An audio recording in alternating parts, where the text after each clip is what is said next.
In 2021, Neil Miller published a study in Toxicology Report that showed clusters of SIDS cases around timing of vaccines.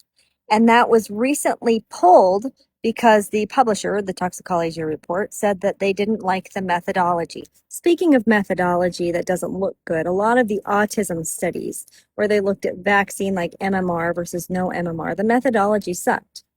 And on those, they don't pull those studies because they make the vaccines look better. What I've noticed in the medical community is we like to pull the studies that have inconvenient outcomes.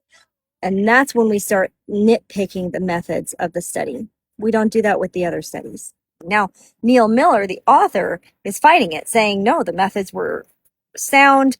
The data from VAERS was sound, but they said no.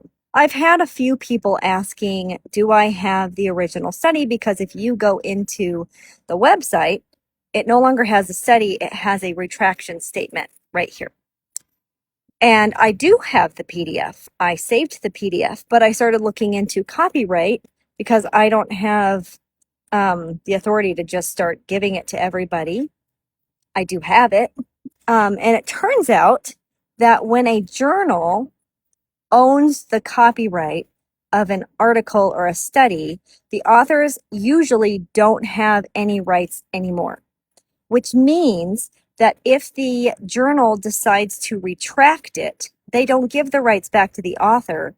They keep the rights, and the author cannot take that study and publish it somewhere else. Now, they can take their original data, rewrite the manuscript, redo all the tables, all of the information, and publish it somewhere else. But the actual manuscript that they spent months and years on cannot be republished somewhere else because they no longer own it.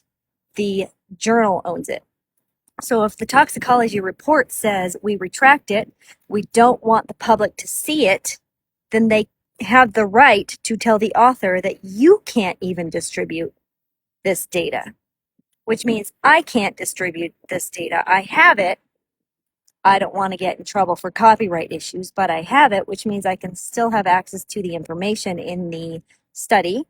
Regardless of why it was retracted, I still think it's always good to have open access to the studies because everyone should be able to read the study and decide on their own if the retraction was reasonable or not. So I have the study. If anyone has questions about the study, I still have access to it. I just can't share it because I don't want to get in trouble for copyright issues.